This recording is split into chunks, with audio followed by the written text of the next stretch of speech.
If you are a people pleaser, your body is hardwired to abandon your truth. Literally, the thing that you say or do, there's going to be replaying of it in the moment after, in the days after, in the years after, because there's a sort of second guessing and a doubting of yourself. This is how you've been programmed, because this is how you had to survive as a child, right? So very often the programming here is the same exact programming that we needed to develop early on in our life, and it's a thing that sticks. And if you are lucky, or if you watch a video like this, right, or you want more or better for your life, you have to understand that it's literally your programming that is keeping you from the life that you are actually destined to live, right? The one of your highest self, the one of your potential. And so then every moment literally is an endeavor to come out of your survival instinct, right? So it's becoming your instinct now because, well, at once it wasn't, but because our brain is so developed in those first few years, it literally forms the architecture of our neurocircuitry. That's how we then follow our behavior for the rest of our life. Very often is that same mechanism that we adopted very early on, right? So it takes something very often in our life to see the caliber at which we're operating in that programming, and very often it's something that is eye-opening, earth-shattering, literally, or at least the event itself isn't even as earth-shattering as the very mechanism by which we have been adopting to survive early on in life, but have been carrying all this time. That's really the eye-opening part of it all. It's not even what happened that, that we're like, oh, fighting and resisting, but then actually the mechanism itself that's operating here, and that literally is our governing principle for all of our behavior, to think, oh my gosh, that's actually what's controlling me. This thing is responsible for my entire life, right? Up until now, every way that I haven't been successful, all the things that I've tried that I couldn't even follow through on, or the many dreams and visions that I had that I couldn't even start on, right? What's actually responsible is this mechanism of belief, right? This thing that is constantly doubting myself, or believing that I'm not worthy because simply I'm being myself. And if you've been on a journey in your life where you've started coming out of that, or maybe it's been like 2 decades and you've been coming out of that, right? You've been speaking your truth. You've been saying no. You've been putting yourself out there like this, right? Creating content, making yourself visible, right? Showing up to family events, showing up in your community, right? So you've been pushing through that. But now you actually see the principle behind everything. So you are actually just pushing through it. But now when you actually see this thing, it's completely different, because this is like the real eye opener of everything. And you're like, oh my God, like how insanely crazy that I just said or I did something and I knew my intention for it, but then what somebody else thought about that same thing, or what I imagined somebody else would think about what I just said or did, that plays here like my truth.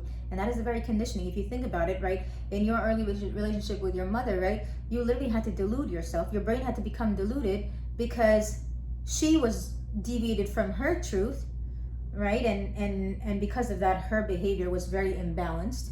And then that imbalance, our brain doesn't know. We're not equipped, we can't make sense of that. So the way that we make sense of it is like believing that that is actually the truth.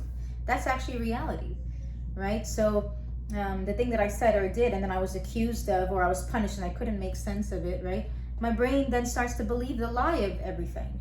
And so that's how I go on about my life, like being in that delusion and living in that delusion where, like, I'm giving away all of my power to my partner or my mother-in-law, right? I'm cowering basically under the weight of the expectations and the opinions of other people, especially the 4 people that are closest to me, or the 4 people around me, right?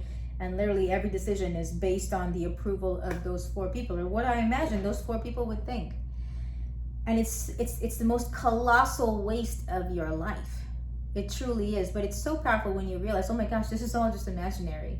It's not like I'm trying to make money and, there are real, like, impediments and obstacles that I have to actually overcome. And maybe it's the case where everything really is illusionary. Maybe everything is mental, I don't know, right? But in the sense that this isn't even anything like really that I have to change in my external, right? This is like something that's like, oh, the answer really is in me, and the answer is me, and this whole time I've been abandoning me. So what that means is when I step into my potential, what really my potential is really just stepping into who I am and embracing my truth, accepting me for who I am, the way I am, wholeheartedly and fully. And you're going to experience that every single moment, right? As you start doing that, your body is going to be very unsure, right? The fear is going to come up every single moment, right? What do? Again, accept it every single moment. It doesn't matter how long it takes, right? When you're dedicated, when you have a new truth that you discover, right? Your life becomes that thing. At that point, it doesn't matter if it's years or decades or forever, right? You don't even ask those questions, right? Because I'm here and I'm committed and I'm devoted and I'm doing whatever it takes. And literally all those other things are just, again, the illusion of the trap of the mind, right? Fear that's coming from the mind. Oh my God, well, what do you have to do this forever? And like, oh my God, oh yeah, we'll so totally, we'll do this forever and ever. Like, these are just the thoughts of the mind, right? And they're all rooted in fear. And so you will also come more into seeing that and clarifying that. But the most important thing, right, is like the adamance to be yourself, to love yourself wholeheartedly. And yes, like, I accept myself all different ways that I am, right? So all the things that I think are really beautiful about me and all the things that, I think are not, I might think they are the opposite of beautiful, right? I allow myself to be. Basically, that's what it is, because as a people pleaser, you weren't allowed to be. So now you don't allow yourself to be, and you measure yourself by the standard, and you measure everybody else by the standard. So chances are you have a very few close connections that that you've been keeping in your life that have sort of embody the same sort of soft, kind, even pleasing personality maybe that they have too, right? But it's like a very gentle thing, right? Maybe you don't joke about certain things, or you don't call each other names, right? Just things that are very, very normal that you would find, maybe in a regular relationship, right? You would joke about each other, you would joke about things, right? But because you had to be a very certain way, maybe it was like overly kind or overly, there was an imbalance in you where you had to take somebody's emotions so like seriously, you had to be responsible for them. So so you ended up like, believing this lie about yourself where you have to actually be this certain way. You don't actually know that, but this is how like you're thinking all the time. Like, I'm like, I literally keep myself in the confines of this certain personality and having these certain characteristics, and yeah, I can't be outside of that. So what that means is, oh, I can't be mean, or I can't be angry, or like, I need to have this sort of like, I need to like solve conflict in this sort of manner. And a lot of it is just, masquerades, that fear masquerades as human behavior, like psychology, things that you learn, like analysis of human behavior, right? And you're sort of like analyzing yourself and other people all the time, but you're actually not living, you're actually not being the truth of who you are. And I often think about even psychologists that go through years of training and years of study, right? Anybody, right, that has studied human behavior to a certain point in their life, where even, at work, they may operate in that sort of way where they are performing the analysis, right? Or they are, sort of in that mode, right? But at the end of the day, right, even at work, right, I would think that they also have to let that person be, because when you work with a human being, that's the only way that you make change. Truly, that's how you make change. So the analysis in your own life and of your own self is really just a mask. It's a mask for reality, right? It's and because of that mask that you've covered yourself in, right, it actually limits you more in your capacity for change, believe it or not, right? So this whole time you think that you're growing, you think that you're evolving, or you think that you're changing, right? And maybe you are, but it's all in this illusion of like this mask that you're wearing. And it's in the evolution of this personality. So that survival personality is the one that's evolving, right? But what about the real you? What about the true you? And that's what I'm here to illuminate, because so very many of you watching this might not even know, you don't even know that there's a real you underneath. Because beneath that analysis, beneath that sort of constant ruminating and like thinking about behavior and analyzing my own behavior and analyzing somebody else's behavior, there's actually a real person under there. And that real person, once you let yourself be that person, which really is the goal for us people pleasers, it's the journey, right? Once you let yourself be that person, guess what? 99, like so much of your energy, I was gonna say 99% of your energy that goes towards analysis, it starts to fade, starts to disappear. And you start to just let yourself be, and you let other people be according to the reality and the truth of the situation and the truth of who they are and the truth of who you are. So that means is if somebody, our partner or a mother-in-law or somebody is behaving in said way, right, we no longer analyze it, and sometimes that analysis could be a justification for their behavior. So guess what? When that analysis is not there any longer, what happens? We drop them, right? Maybe like something just realizes, oh my gosh, this is not compatible, or this is not the relationship for me, or I don't like, me and my mother-in-law, we don't jive, like we just, it's just not a match, right? Something just senses that. It's just so clear and so simple. And the reality of life is that it actually is very clear and simple. We are the ones that overcomplicate it, and the way that we all overcomplicate it is right here. So when you're actually living in your truth, right, which is synonymous with being present, which is synonymous with actually being in your body. And the way that you know that is that you're not spending as much time ruminating in here, right? You're not plagued by your thoughts, right? As much. The more that you live in your body, the more simpler, right? The more simpler your life becomes. Like the more clearly you see, and you're like, oh my gosh, that person is not for me. Like I don't want to spend my time around that person. I don't want to, be with my partner. It's just, and it doesn't matter at that point, right? It could be like years that you've spent, decades that you've spent around those people, right? My friends are no longer for me, right? Because the truth of you knows, and yes, there could be grieving and there could be pain, right? This doesn't take away from the pain. Actually, it helps you feel the pain even more truly, and it could be even more painful because you are present in your body, right? So it's quite the opposite of what a lot of other, a lot of people think.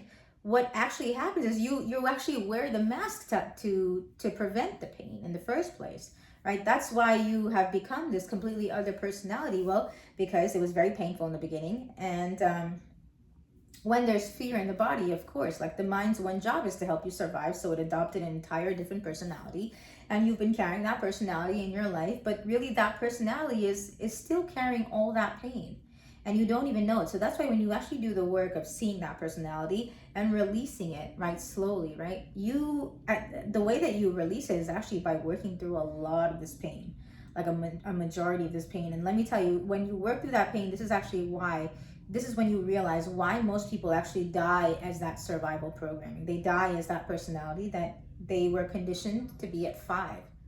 Right? It's because there's so much pain associated with it that nobody wants to. You understand why people don't want to do that work. It's the most brutal thing. But again, to reach your potential, to achieve your potential in life, you have to actually move through that pain. And I don't know if some of us have more difficult, it's more difficult for some of us than others, when it comes to that early childhood personality, or maybe that early childhood personality has the same grip over everybody. But my experience was very, very difficult, and it really made me understand why people don't feel pain, right? Why we wear that mask in the first place, why that survival programming, it becomes our identity, and it becomes the way that we live our life. Like we're constantly sleepwalking and just trying to find one coping mechanism after another. We're not here, we're not present, we're not in our body. And you really you experience why, right? As you work through the pain, you really experience why. But if you've come to this place in your journey where you realize something, is calling you, like this path is calling you, and you've been on it for some time, either like trying to push through it, but then now you realize, oh my God, I actually have been I've been pushing in the wrong way. I've literally just been going in the path of changing my survival personality, right? That's when you can actually start shedding it and start releasing it. And the way that you actually do that is really by seeing it, by feeling its pain, right? Because there's a tremendous amount of pain associated with it. It's the most brutal pain in our life, right? That's why we carry it. And especially that first rooted pain, right? Because we've been carrying that for the longest, more than any other pain. And it's become part of our body. So this is what you have to understand, right? It's regulating and dysregulating your nervous system, right? It's how your nervous system perceives safety. So when you start coming out of it, expect, right, that your nervous system is going to go through a lot of change, right? And this is why you have to take tremendous care of yourself more than any other time in your life, literally, because your nervous system is reacting, and getting regulated, dysregulated, getting overstimulated in ways that you have never experienced before, and it's almost like a wild ride. So there's a tremendous amount of care that is necessary, but just to be on this journey, right, despite the difficulty, and there's a tremendous amount of difficulty, literally, this is probably the most difficult thing that a human being can experience in their lifetime.